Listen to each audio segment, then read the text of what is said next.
Welcome, ladies and gentlemen. Here we are, Digital Garage, for the San Francisco Ethereum Meetup. And thank you all so much for coming out. I'm Zane Witherspoon. Matt Quinn. We're organizers of the SF Ethereum Meetup. We'd like to thank everyone for being here and the incredible turnout. Look around. There's so many people packed in here. We had over 190 RSVPs on meetup.com, and it just goes to show how incredible the space is right now. It's absolutely booming, almost linearly with the price of Ethereum, if you notice. So, out of curiosity, how many people here is this their first Ethereum meetup? Welcome. Nice. Yeah, welcome. How many people here hold Ethereum? Jesus Christ. All right, yeah. How many people bought into cryptocurrency sometime this month? Yeah, there we go. So we've got pretty big spreads. All right, actually, let's go the other way. Who's been holding Ether since before New Year's? Ooh, all right, yeah, we got some background. Cool. So we've got a really diverse crowd here is what I'm saying. We've got people who are really new to the space, people who are really experienced in the space, and it's growing as fast as it is, so we're here to try and not just educate the people, but bring everyone together. And sort of this philosophy of decentralization. There's these meetups happening all over the world, from LA, San Francisco, Silicon Valley, East Coast, New York, across the world, in Europe, Hong Kong, Shenzhen. And so this is our little Ethereum node, where we can interact with each other and share knowledge, information, and hopefully grow together as a community. So, and to help us grow, we would like to thank our generous sponsors for helping make this meetup possible. I would like to introduce Duncan from Non-Perial Capital, who is going to give a few words.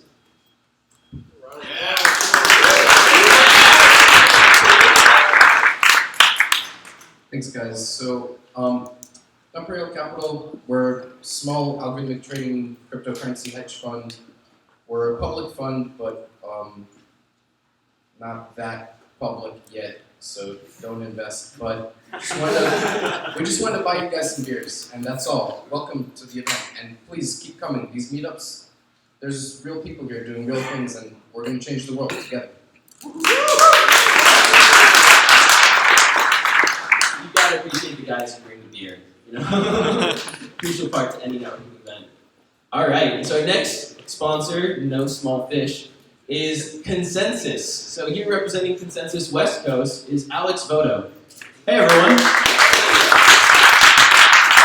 Thank you so much for having us, and especially huge thanks to Digital Garage. Can we get a round of applause for these guys? Time and again, lent their space, lent their IT capacity, made this all possible, so we're really grateful to keep hosting these. So who's heard of Consensus from here?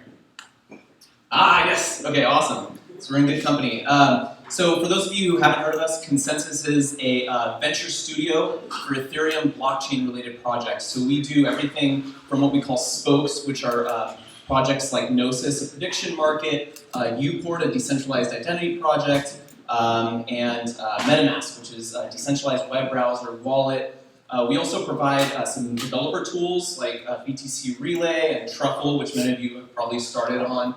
And we do enterprise-related projects, and we also participate in Enterprise Ethereum Alliance, which is bringing together some of the world's largest organizations, along with entrepreneurs, to make some really useful standards to bring this stuff to the big screen. So we're really grateful to have you all, and love to present the folks from the swap protocol and AIRSWAP. So thank you, and enjoy the meetup. Thank you so much. Alex beat us to it, but one more round of applause for Digital Garage for offering us this space. Now we're going to hand over the stage to AIRSWAP themselves, Don and Oved. One more round of applause, guys. So, it's great. You guys hear me? Do I need to be closer? Speak louder. All right. It's great to be back in San Francisco. I used to live and work here for several years until I'm here, of course, today on behalf of AIRSWAP with co-founder Oved. We are a partnership with Consensus, who you heard from earlier. He's watching across the studio based in Brooklyn. Between Oved and I, he comes from a kind of a financial technology background, electronic markets, data trading. I'm more of a product development / full stack engineering.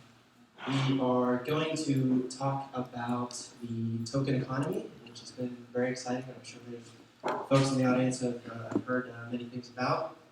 We're going to talk about the state of exchange that supports this economy, and then we are going to talk about a better exchange. That brings us to the token economy. All right, so it's great to be back in California. I love the food here. From Los Angeles, it's really nice to be in San Francisco. Thank you for having us. It's really great. So tokens, why are these so successful? We're seeing probably one of the most groundbreaking things happen in technology, at least in my lifetime. Basically, these tokens are a decentralized way to participate in software projects that are global. Anyone in the world can participate in them.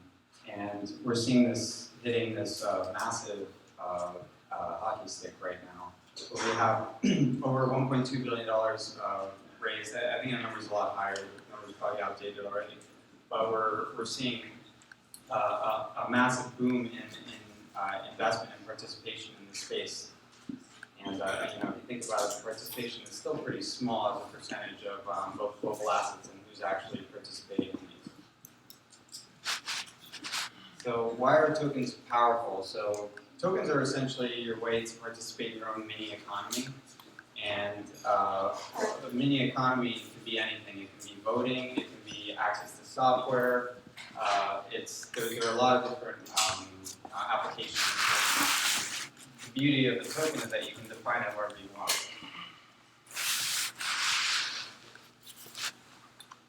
And also the great thing is that there's probably a lot of entrepreneurs in here, and the good news for you is that you can launch a token if you want. It's not a super hard process, and you can do it through the Ethereum network. The other really cool thing is that these tokens are tradable, and you can trade them on this global platform called Ethereum. And you can invest, put money into them today for something you can access tomorrow.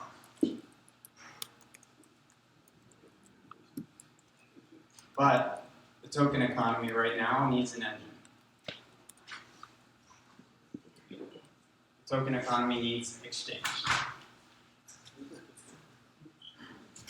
So if you look at the large exchanges today, there are these kind of centralized services that go and register online. Send them some of your cryptographic assets so that you can trade on the exchange. So you kind of have this hub and spoke model. But what happens when that exchange is attacked because it's such a juicy target, it actually ends up taking the value from everybody at the same time. And you're actively losing money in a lot of these cases because these are such high value targets for hackers. Front running and obviously transaction fees are a major component of centralized exchange. We imagine these being commonplace in this part. Secondarily, Yeah, the other problem with centralized exchanges is that they're limited to your jurisdiction. So if you're American, we all are, or most of us are probably, you cannot access, for example, the Chinese markets. You cannot access the Japanese markets. So this drastically limits your ability to trade, drastically limits the liquidity on your platform. You are locked out of this potential global market by your citizenship. so given these limitations, we set out to build a better exchange because we believe in the token economy, we believe in the potential. And we arrived at AIRSWAP, which is our Ethereum token trading platform. And it's based on a protocol that we published in May called the SWAP protocol, which is a decentralized peer-to-peer protocol. And so, in many cases, you might think that introducing order book design in a decentralized context would be a sensible move. We actually, through our research and development, came to many conclusions on order books in particular that were not suitable and decided to go with peer-to-peer design. So what that looks like in the first case, in a decentralized kind of environment where you have happy peers trading one-on-one with each other. If said hacker goes after one of these nodes, it simply takes down that peer, leaves the larger network intact, because the security is left to the end in this case, and we can kind of carry on and see other nodes to interact with. So to excerpt from our protocol specification, this is what's actually happening in one of those peer-to-peer trades. Yeah, so it's basically, you have a maker and a taker interaction. So the difference between this and an order book design is that the orders are being passed directly between peers. They're not being passed through a central party, which is an order book, which is how Wall Street and actually a lot of these Ethereum trading platforms work, as they work through an order book. So we basically have the taker requesting an order from the maker. A taker and maker are basically defined as the order taker and the order maker. So the taker says, give me an order, the maker gives him an order, and the taker executes it on the Ethereum blockchain. Pretty simple. And what's the advantages of doing peer-to-peer? The first thing is that it's private, it's between peers, this isn't something that's communicated to a public order book. The security is limited to each peer, so if one of the peers gets taken down, you're not at risk of destroying the entire network. There's no front running because there's nothing to front run, essentially, and also because the messages are signed between the two peers. The other kind of economic reason why this is a good idea is because when market makers are quoting on a public order book, what happens is when the price starts to move, things start to get aggressive, people will essentially pick off the market maker's quotes. And so our thesis here is that a lot of these tokens are actually going to be semi-illiquid assets, maybe trade 10 to 20 times a day. And something that trades only 10 to 20 times a day, you're not really getting a lot of reward. The market maker is not getting a lot of reward. He's putting out a lot of risk. So actually when a market maker is able to quote peer-to-peer, they get a lot of advantage. They don't have as much risk and they can still realize the same reward. And the last point about cost is that in order to update an order book that requires some sort of transaction, in the case of centralized order books, that's not expensive, but in the case of blockchain-based order book, that can end up costing money to the market maker.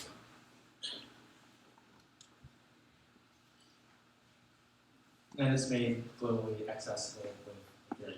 So you don't have these kind of siloed jurisdictions and markets that you have in the centralized space. So a good question would be, how does it actually work? So this was at a reasonably low level, the peer-to-peer specification. But at a high level, there are three major components of the AIRSWAP design. First is a way to find tokens. We specify something called an indexer, to which somebody interested in selling tokens can advertise or sell them, and somebody wishing to buy tokens can actually come on and run some queries to find a counterparty. Secondarily, being able to set prices between tokens that you may not have experience with is very important. So if you have a token that I want, but I have a token that I haven't traded with before, I need to be able to get prices, and we have a Oracle that can actually make suggestions for you. Finally, making trades is something that's submitted to and declared on the Ethereum blockchain in a totally peer-to-peer, decentralized way. So this component of the system is happening on the blockchain. So what kind of business opportunities are possible with peer-to-peer transactions? So if you think about it, peer-to-peer transactions are the majority of the transactions we do every day. So if you go to a coffee shop, buy a beer, whatever, that's a peer-to-peer transaction you're doing between you and the seller. So the first thing you can do is make a blockchain-based storefront, which is essentially how Amazon works. So in this case, the seller is the order maker, the buyer is the order taker. The seller is determining what the price is, and the buyer is deciding whether or not to execute that price. The other thing you can do is you can flip around and do auctions. So basically what you have is you have the seller indicating that they want to sell something, you have the bidders creating orders, and you have the seller deciding which one out of those orders they want to execute. So the peer-to-peer protocol actually supports something that could end up looking like eBay. And also you have marketplaces or price aggregators, which are basically the ability for a lot of different order makers, price makers, or sellers to be quoting to potential buyers.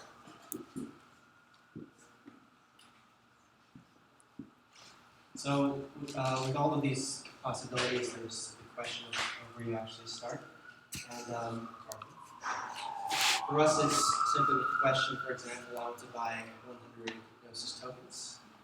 And to answer that, AIRSWAP will actually take your query and go out and fetch prices from people who are interested in selling Gnosis to you. Give you a list of those sellers, line them up by price, and make it easy to select that individual seller and make a trade. So really, we're starting at that core experience, creating a bit of a price aggregation, and giving you what is effectively the best price in the network. We are calling this a personalized order book. So while we do distance ourselves from public order books in the blockchain context, we do see this as more of a personalized order book. So you can actually go out and have this created on a case-by-case basis where prices are aggregated for you personally. So the question is, how do I join this this ecosystem? How do I participate in this new trading environment? The answer is the AIR membership token.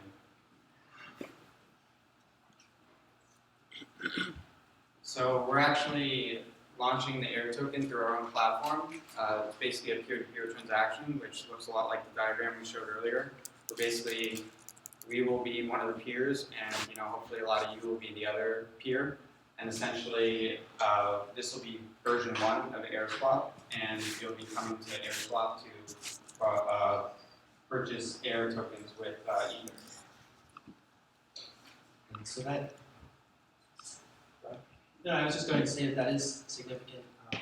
Many crowd sales are actually done directly on contracts, which creates a ton of network congestion, pending transactions, a lot of frustration, and actually decoupling the sale from the blockchain is something that we think is going to be really powerful.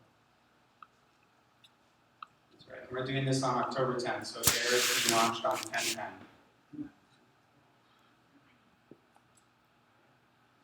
We'd love for you to join us to build the token. We're all a part of this.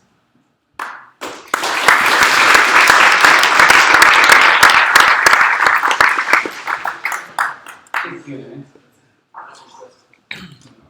Any details on the ICO? You said it's coming up on, is that ICO? Or on October 10th? We are launching our token on October 10th. You guys have, I think, details on the actual token launch itself. We've only announced the date up to this point. We'll probably early September, about 2 months, so we'll get some info out there. What's the token used for? Right, so the token is membership to access the ecosystem. So we decided to pursue a model where we're not charging fees on transactions, because the peer-to-peer transactions, we think the ethos of that is to not have a third party extracting rent from the system. And so, So it's like a one-time buy in your name? yeah, it's like a software license that you can trade later. Exactly, the trade. This is a nice change.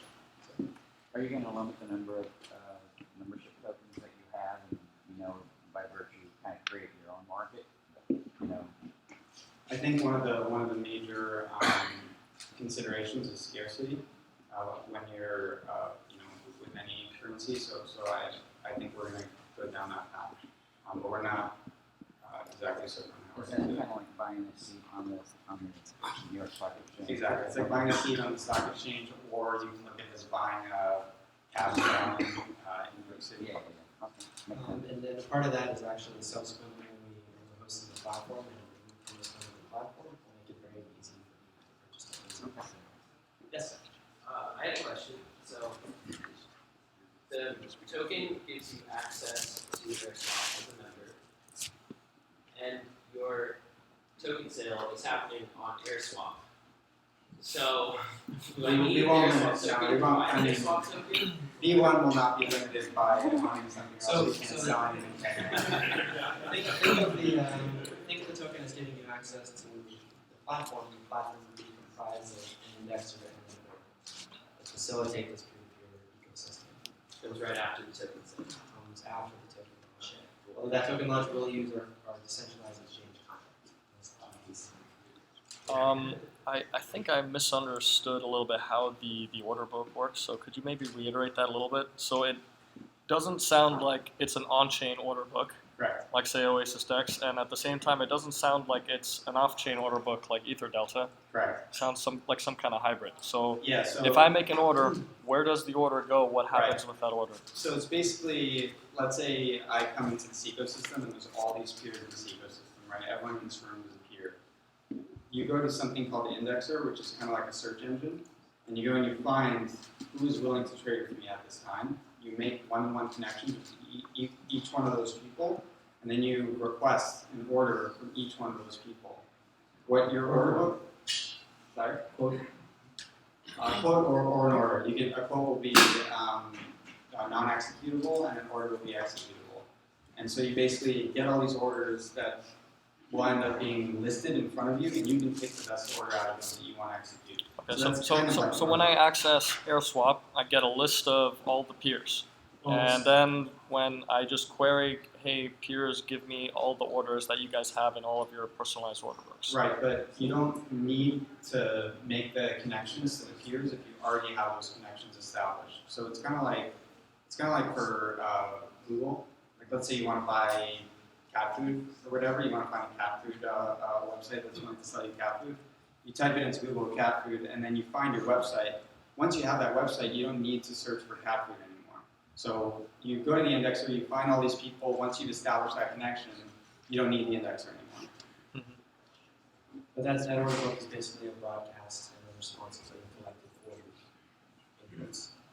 And so let's say multiple people try and claim the same order, blockchain settlement, it'll be settlement on the blockchain, and one guy will get kicked off because, hey, this order was already filled by someone else. So the orders aren't specific to the person that They're so those orders that come to me will be filled by me. Okay. Yeah, so if someone's quoting multiple orders to multiple people, that's risk that they're willing to take. And you could get it overfilled, and that's definitely a risk, or your secondary orders can fail. And eventually I think we'll build some sort of reputation system so that. So when I sorry for Yeah, my running on of questions. So you said right now if I like say create multiple offers to multiple people, let's say I only have 10 ether, but in each offer I'm offering up 10 ether.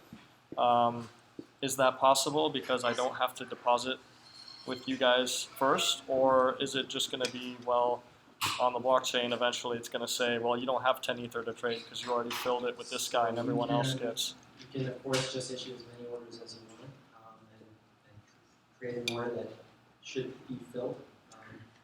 If you create an order for an amount that you don't have and a balance of it will simply fail. And that's where things like reputation come in, I think. Does it fail on the application level though, or on the settlement layer? On the settlement layer, because that's when the actual exchange is attempting to. Another thing I think a V2 thing we're thinking of very closely is escrow for orders. So I don't actually deposit the money for the order beforehand. Yeah, because otherwise you can't penalize people for just spamming out orders You that can- they have no intention You can of do it by filling. reputation though, I think. I think the expectations on this platform, you're probably going to have something like a designated market maker. You're going to have people very active market makers that are answering quotes from people pretty regularly. So, once you get into that sort of situation, reputation becomes a really powerful tool. All right, thanks guys. Yeah, so if the tokens are used for membership within the system to be able to interact, is there some threshold amount you have to have? And if so, is there any benefit to having more than that? I don't think there would be any benefit to having any more of that unless you actually want to, for example, a storefront where you're selling access to their stuff. Trade. So. Two questions. My understanding from your website is your token is there, you have to block it a certain amount to get a membership. Maybe that amount changes. So my first question is on liquidity. First of all, if there's not enough tokens, how would I get in? Is the price going to go up as they short the tokens or whatever? Also, if there's too many tokens, is the price going to be too low? So like, how are you managing that? Are the tokens being burned or are they just locked in? That's my first question. And Should we answer that first? well, I'll answer that first. No, I mean, the economics of the token are very important, definitely, and we're thinking about how. Oh yeah, I think he was asking that if there's too many tokens, and they're not locked, will the price go down? And if there's too few tokens and there's a high demand for it, will the price go up? The answer is yes. I mean, that's a very accurate economic observation.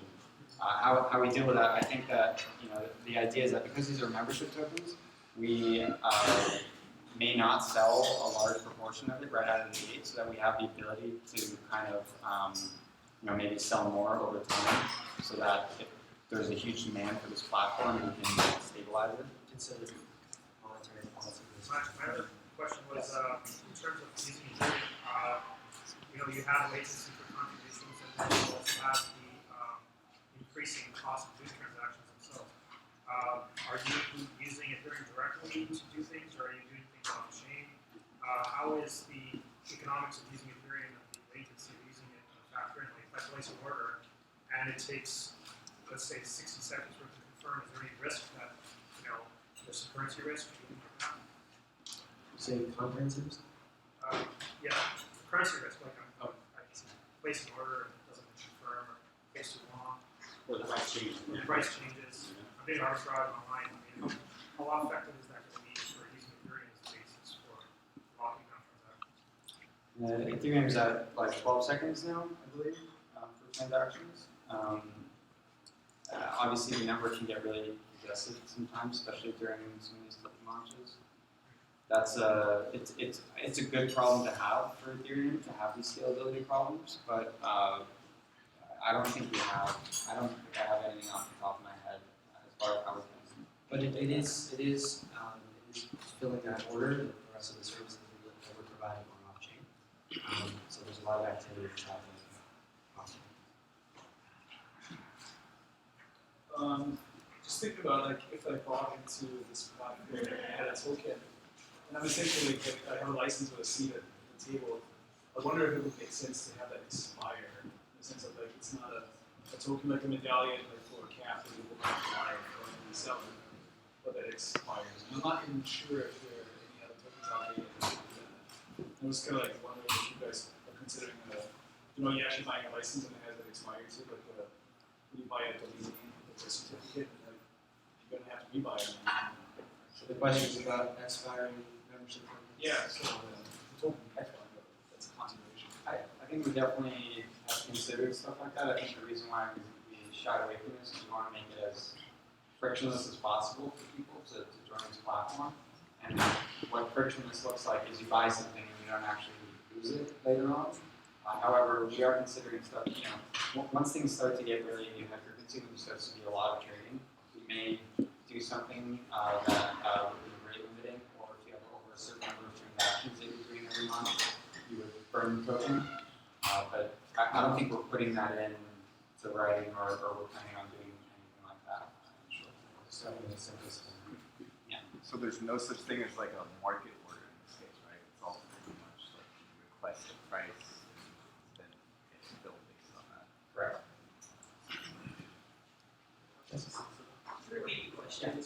There's no market orders. So a market order is basically a request to execute immediately with no price attached to that order. So it's basically a bid or a bid at infinity or an offer at zero. You get executed but we're not supporting it. There's this index sort of exists where we like make revenue orders consistently who's running the index. So today we are running the indexes service. Tomorrow we want to go on initial ways that we can decentralize this, decentralize the version of it.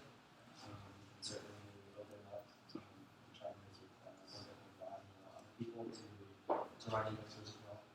But today for AIRSWAP, we're operating an indexer and an oracle. That's like provides the profile. So two questions. One is how is that more efficient than just like you guys running a private oracle? And second question is if you decentralize the indexer, I feel like the only benefit of using the AIRSWAP for a system is like your guys' centralized indexer. You just decentralize that. Someone will just copy your contract and like, get rid of the need for the So I think the value proposition in the long term becomes liquidity. question? Can you repeat your question? Yeah, he's asking basically what happens as you decentralize the indexer is if you basically lose the value of your platform. And I think that's a good question. I think the long-term value is liquidity, is who's actually in this ecosystem. Because in order to for everyone to move out of this ecosystem, it's a jump. Especially if it's like just a peer-to-peer system, it seems like it would be very easy to like, maybe peer-to-peer orders, just list on multiple ecosystems at the same time. The network effects are much more prevalent in order than I guess in peer-to-peer exchange.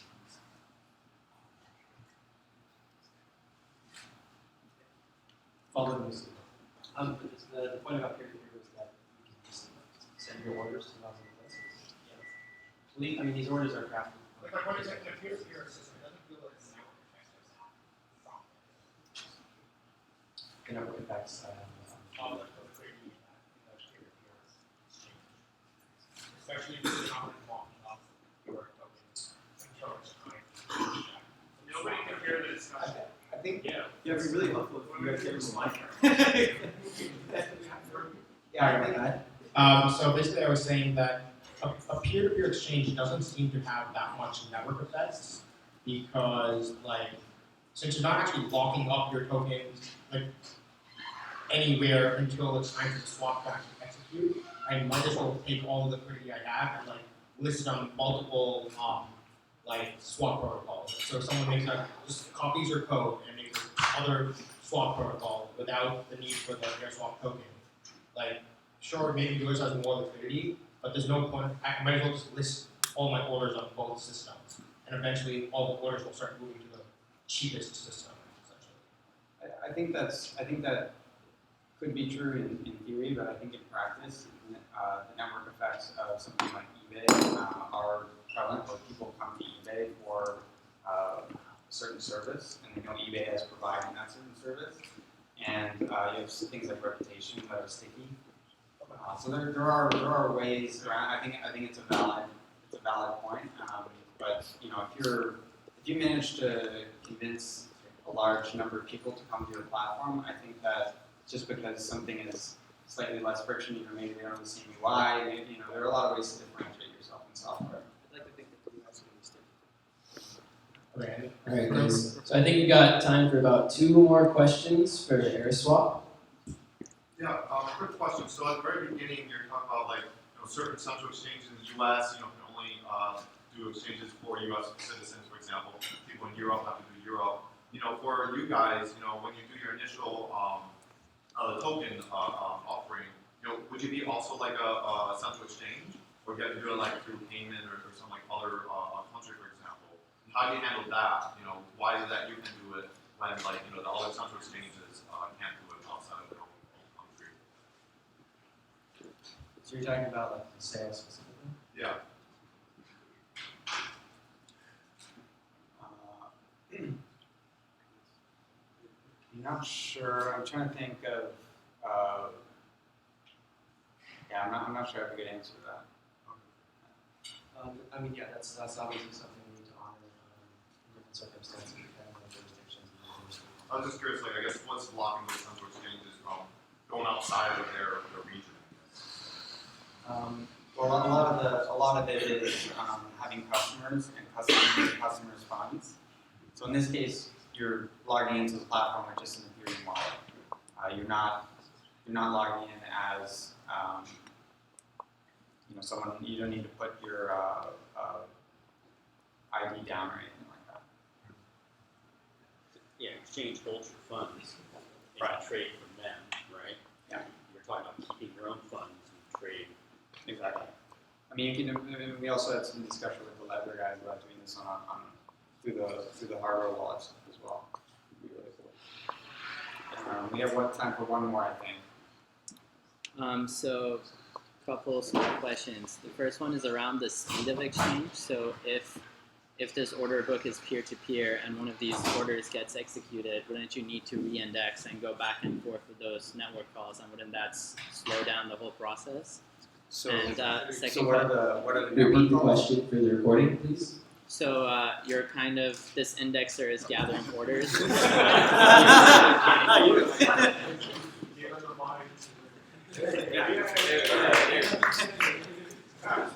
So if I understood correctly, there's this indexer that gathers the orders, and one of them ends up executing, and then the next person who is trying to fulfill that same order is going to miss out and needs to re-index.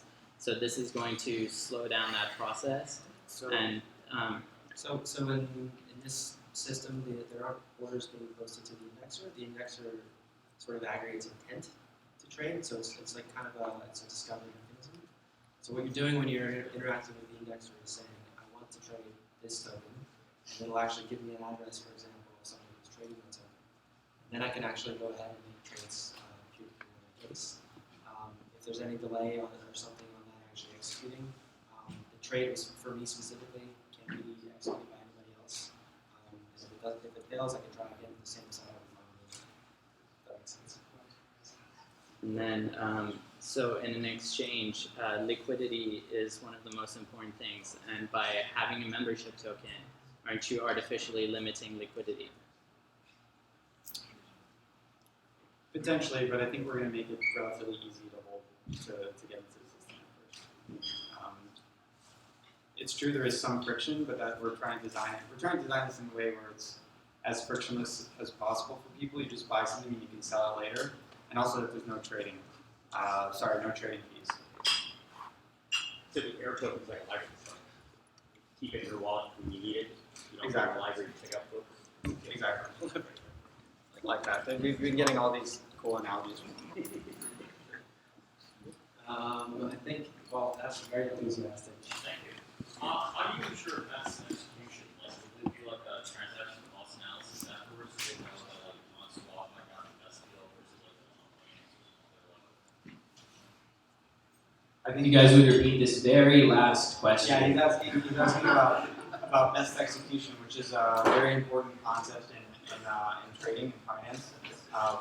I don't think best execution is really something that crypto markets yet, just because they're really new. However, we could have APIs or right to other people's APIs where we're comparing the execution costs that they're receiving to something to where the inside bid or ask from Bologna XR. So, I mean, we could definitely do stuff like that if our customers request it. So thank you very much. Yeah, let's do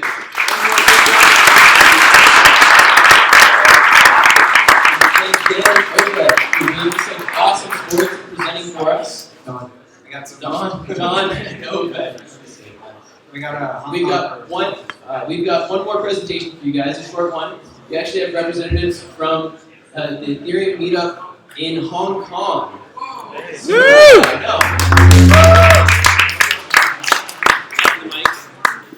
This is Open ANX. Big round of applause, guys.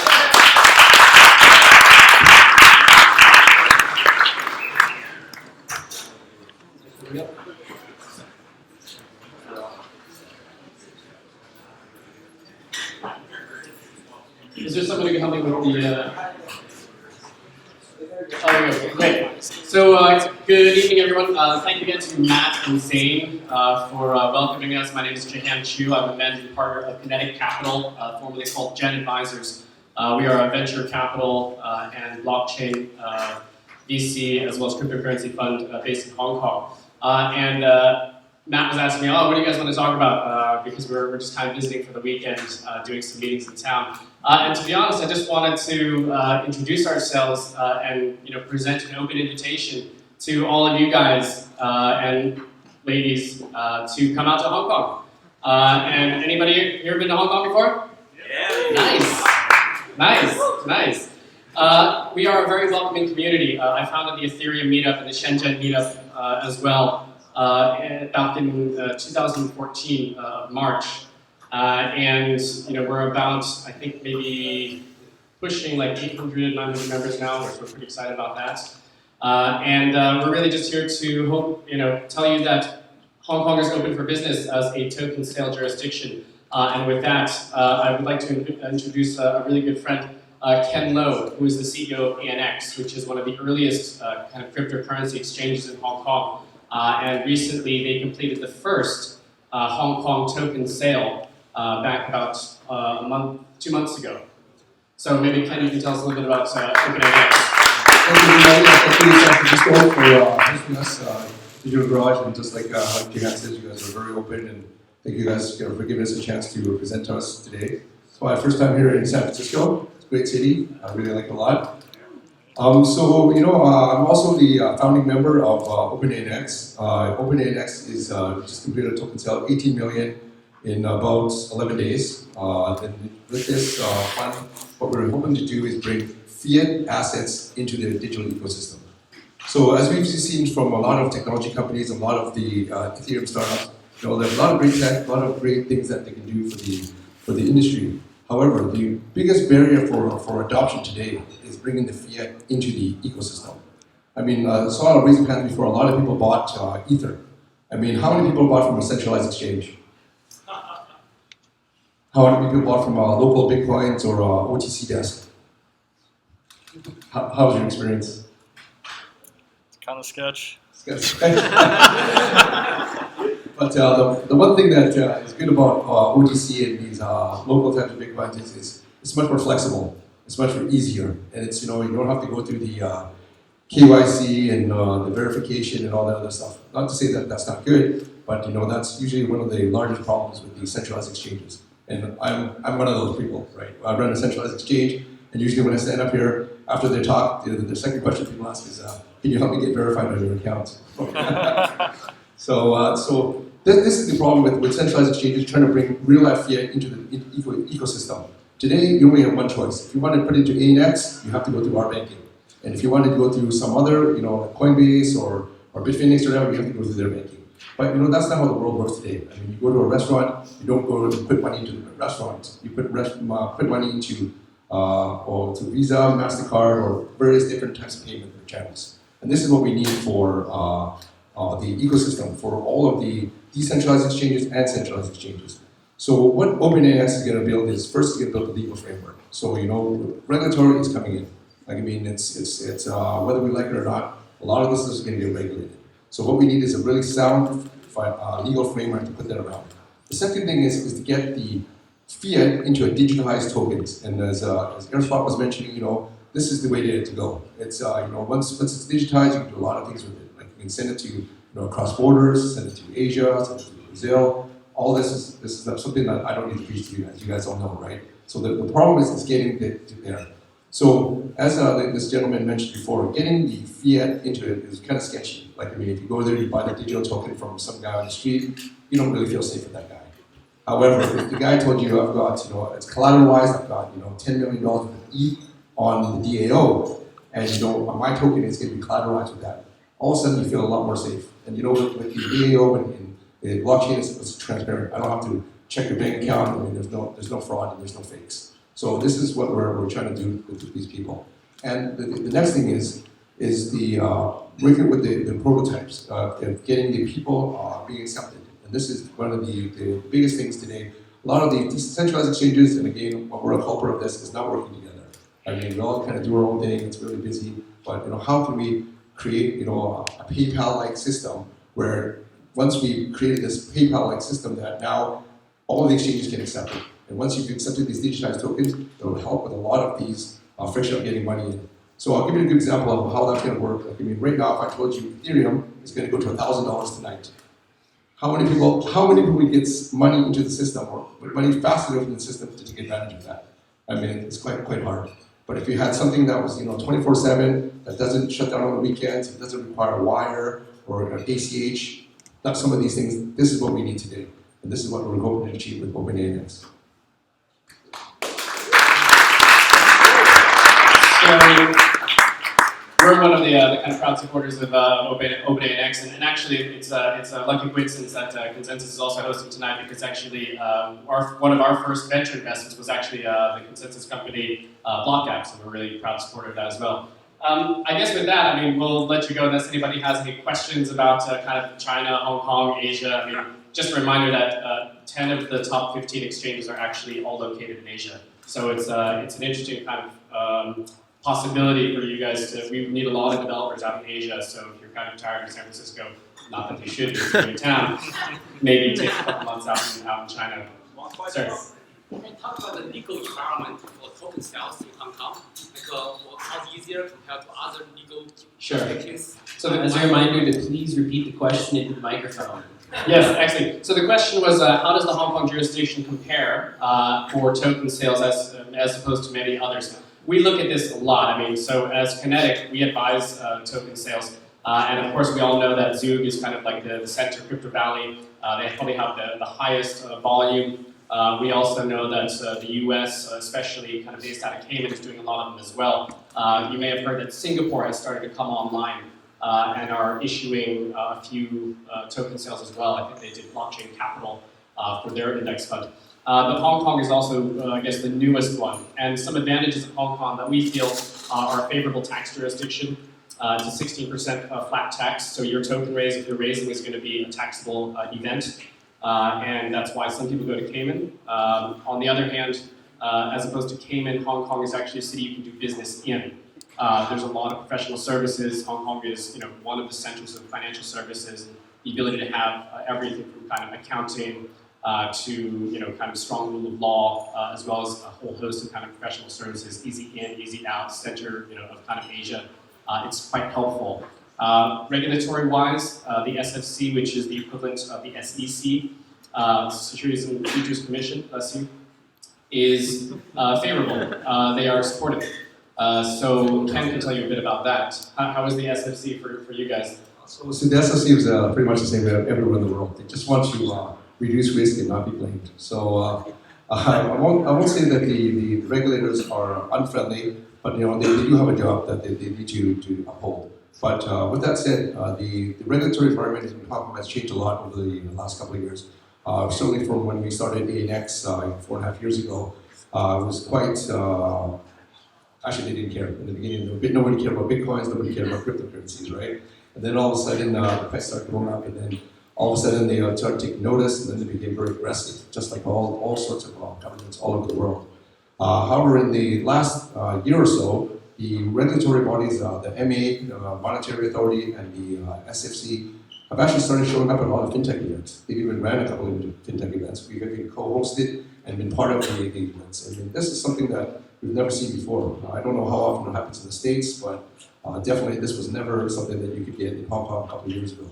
I remember even banks, HSBC, Citibank, when you need to meet the Monetary Authority, it'd be very strict, it's very formal, and you go to their office, they never come out to meet you. But in the last year or so, things have really changed on that front. Yeah, they're regular visitors to my meetup, so they come. Anybody go to DevCon last year? So after DevCon, we actually held an event in Hong Kong called a Blockchain Surge, and the co-host was the Hong Kong Monetary Authority. So we had a speed dating event between enterprise banks, consultants, and large kind of IT providers with 10 startups, 10 blockchain startups, and that's the kind of approach that they take. I'm not saying it's a free-for-all, but they're engaging and they're positive. Great, well thank you. We really appreciate the talk. Thank you so much.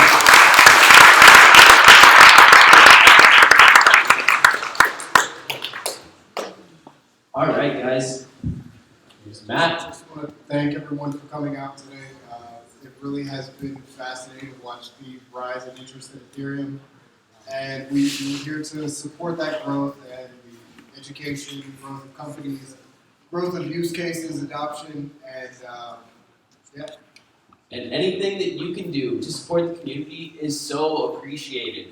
If you know food vendors who are interested in how smart contracts might be able to improve their business, if you have a venue space that you would be interested in hosting an Ethereum meetup, or if you have capital, you're interested in getting your name out there in front of this community, please come talk to one of us about sponsorship. We would love to continue to make awesome events like this one happen all of the time. And it takes a community. So we really appreciate you. And we really appreciate our sponsors this time. One more big round of applause for Digital Garage and this beautiful space.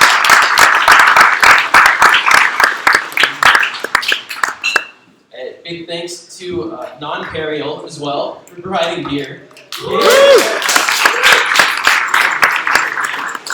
And Consensus. Alex Bodo failed to mention that Consensus is hiring on the West Coast.